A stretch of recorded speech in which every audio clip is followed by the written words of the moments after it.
Hi everyone, this is Paul with Youngblood Law, and I want to welcome you to this video that you got to today because you follow through the our child support crisis relief page on the website. Okay, so this video is the video we promised, the information that we promised. If you wanted information about the top 3 things you need to know about this coming child support crisis that is resulting from the coronavirus and the layoffs, the reduction in hours, the furloughs, the jobs that are going away. So that's all happening right now. And so, this video is designed to give you the information you need so that you can make decisions about what you need to do moving forward, and how you can take action to prevent a real crisis in your own personal life. All right, so what we want to do is talk about the 3 things that people need to know about child support in this, current COVID-19 crisis.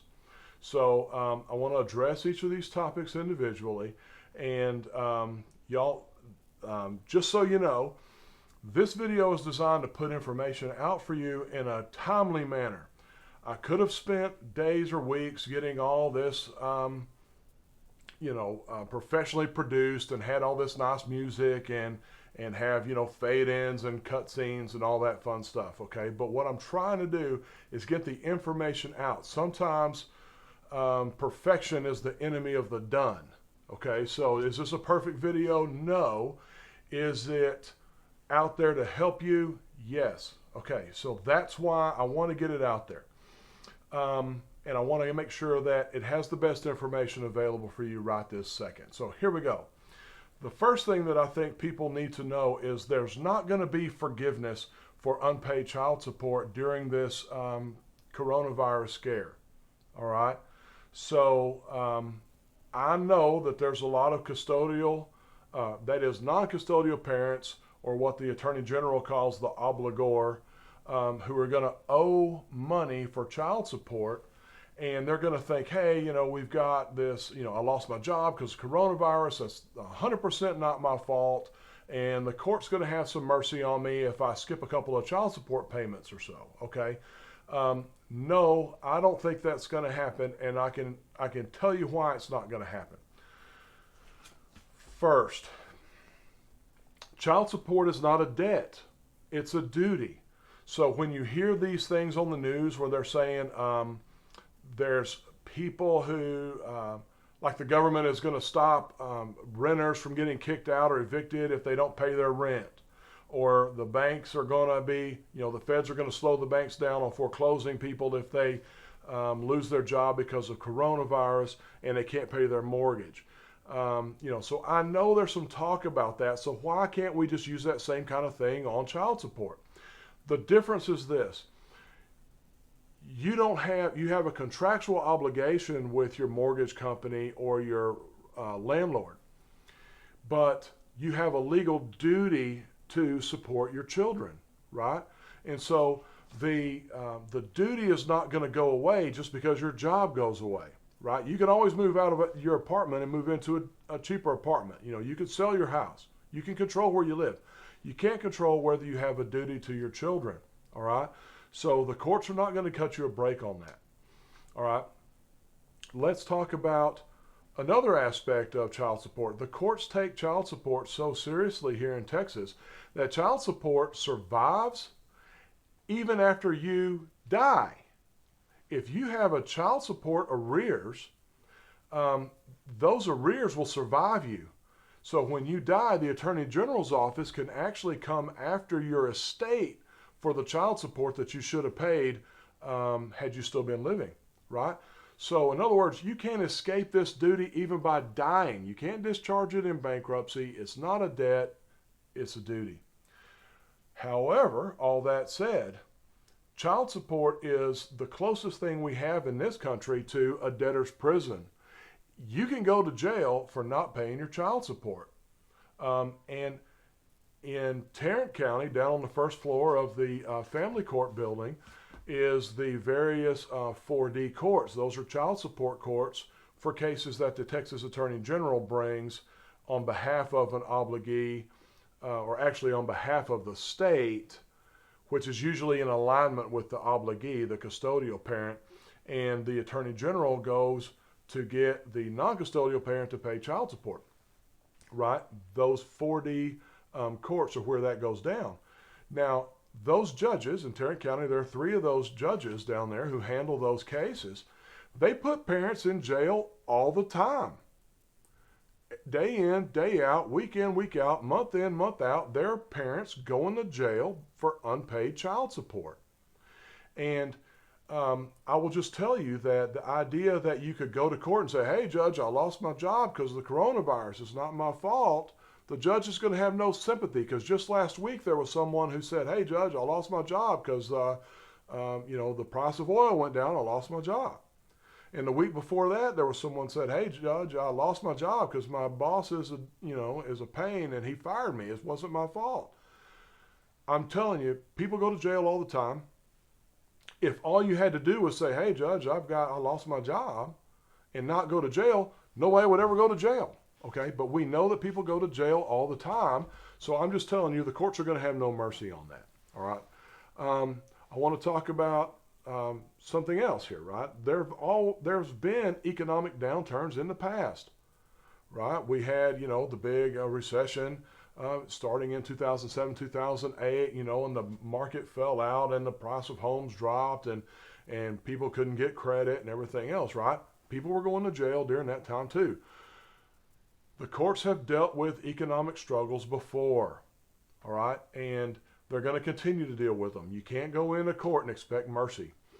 On another note, I want to consider this idea. Hypothetically, if you were to lose your job and you went to court and you said, hey, judge, I lost my job because of the coronavirus. I got laid off. It wasn't my fault. And the judge actually had mercy on you and let you get away scot-free and forgave 2 months, 3 months, 4 months of child support for you. What does that do to the custodial parent who's had to front the money for all the food, the clothes, the water, the electricity, the phones, everything that the kids need day in and day out, right? So being merciful and forgiving child support payments to the non-custodial parent is screwing the custodial parent, all right? Because the custodial parent already had to buy that food, already had to keep those kids clothed, already had to make sure there was, all the things that kids do, and kids are expensive, as we all know, okay? So don't expect forgiveness. Don't expect any mercy from the family law courts for unpaid child support just because you lost your job from the coronavirus, okay? Here's a pro tip, though. Filing your case to modify your child support is a good way to keep the Attorney General at bay. If you start your own case, then you're in there taking initiative, and you can kind of seize the initiative. You can seize the tactical advantage and start your own case and present to the court your reduced wages. And that keeps the Attorney General from coming after you for a bunch of unpaid child support, potentially. Right? So what we want to do is minimize your risk. Okay? So the pro tip here is don't expect forgiveness for unpaid child support. Take action now, and you can stave off some of that danger. See what I said a while ago about this is not a professionally edited thing, right? So this is my wife and business partner and fellow lawyer in my law firm sitting in here watching me record this video, and her phone freaking goes off. Okay, here's a pro tip. When you're going to court, make sure your phone's on silent. Okay, so that's a little example.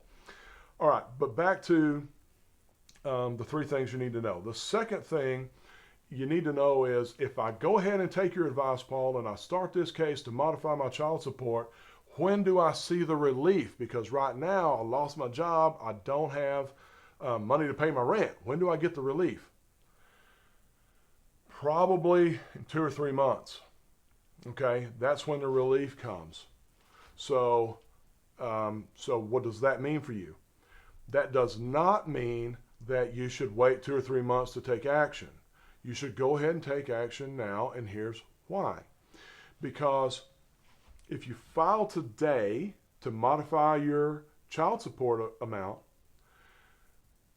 2 or 3 months from now, when we get a final order from court, we could go back to the date of filing and make it effective as to the date of filing. So if you're struggling for 2 or 3 months to make your payments would be smaller that whole time, right? Kind of retroactively. So going ahead and getting this case filed now sets you up for relief when you actually get it. What's the alternative? The alternative is to wait 2 or 3 months, and now you're well behind, and that's the date of filing. So that's the earliest you could go back to retroactively adjust your date, okay? So filing now helps in a few different ways, okay? Here's a pro tip about filing now also, all right? The courts right now in Tarrant County and all the surrounding counties are severely cutting back the kind of hearings that they're having on any given day, all right? So they're only hearing what they call emergency cases. So protective orders, writs of habeas corpus or writs of attachment to, get the kids back if the other parent is keeping the kids when they're not supposed to. Cases where there are jurisdictional or statutory deadlines or else the case gets dismissed. So in other words, we have to have a hearing before a certain date or else the case goes away. The court's still hearing those cases. But generally speaking, the typical hearings that the courts use day in and day out to handle matters in family law are getting pushed out.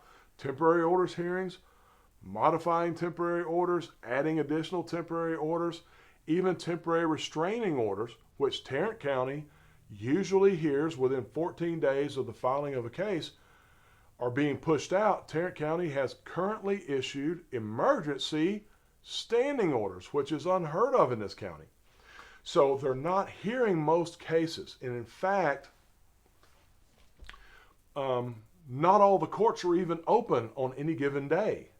The judges are kind of rotating duties so that the janitorial staff doesn't have to clean and sanitize every single courtroom every single day. So on Mondays, hearings are being held in one court. On Tuesdays, hearings are being held in a different court. So they're kind of playing a round robin so that we can keep the various courtrooms sanitized and we don't worry about